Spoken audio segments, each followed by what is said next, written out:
गोकुल की एक गोपी जंगल में बैठी रो रही है। मुरली वाले का नाम नहीं लूंगी, कृष्ण बड़ा ही छलिया है। उधर से नारद बाबा गुजरते हैं। नारद बाबा ने आवाज सुनी कि कोई रो रहा है और चिल्ला रहा है, कृष्ण का नाम नहीं लूंगी, मुरली वाले का नाम नहीं लूंगी। नारद बाबा उसके पास जाते हैं और जैसे ही सिर पर हाथ रखा, गोपी और जोर जोर से चिल्लाने लगी, ये छलिया है, इसका नाम नहीं लेंगे। ठीक वैसे ही जैसे हम सब दुखी हों, रो रहे हों, अचानक हमारा प्रिय आ जाए, सिर पर हाथ रख दे तो लगता है आंसुओं की धारा और बढ़ जाती है, दुख और उमड़ कर आता है। गोपी बहुत जोर जोर से चिल्लाने लगी। नारद बाबा ने कहा, बेटी क्या हुआ, किस लिए चिल्ला रही हो? आखिर कृष्ण ने क्या किया? गोपी ने रोते रोते अपनी सारी व्यथा कह दी।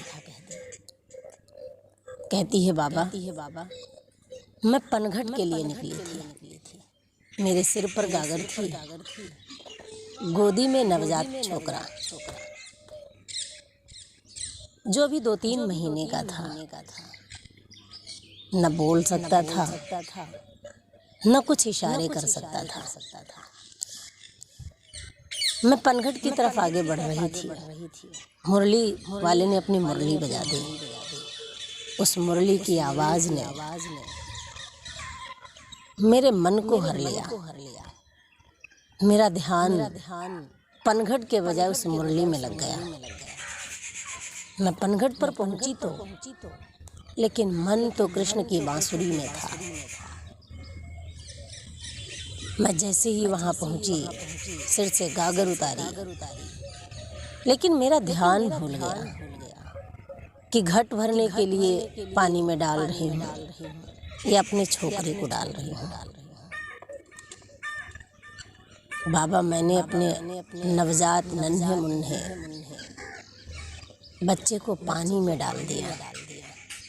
उसे ही घट समझकर भरने का प्रयास करती रही और जब मुझे लगा कि ये भर गया होगा, बिना सोचे समझे और ध्यान किए मैंने उसे सिर पर रख लिया। घर की तरफ आगे बढ़ी। बांसुरी बजी जा रही थी। मुरली वाले ने अपनी मुरली नहीं बंद की, वो बजाता रहा। मैं घर आई, पनघट की जगह अपने छोकरे को रख दिया।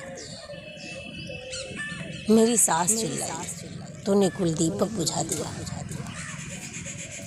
मेरे पति ने मुझे पीटा और घर से निकाल दिया। कृष्ण बड़ा ही छलिया है बाबा, मैं उसका नाम नहीं लूंगी। भक्ति की ये पराकाष्ठा ईश्वर को पसंद नहीं। भक्ति ऐसी हो जो जीवन का हर कर्तव्य सही से हो। अगर आप माँ हैं तो आपकी सबसे बड़ी जिम्मेदारी आपका बच्चा है। वही साधना है, वही उपासना है, वही पूजा है। उससे मुंह मोड़कर कोई भी कार्य नहीं किया जा सकता। भगवान श्री कृष्ण ने अर्जुन से कहा, पार्थ, ये कर्म क्षेत्र है। कर्म करना व्यक्ति का कर्तव्य है। कर्म ही पूजा है, कर्म ही साधना है, कर्म ही उपासना है, कर्म ही तपस्या है।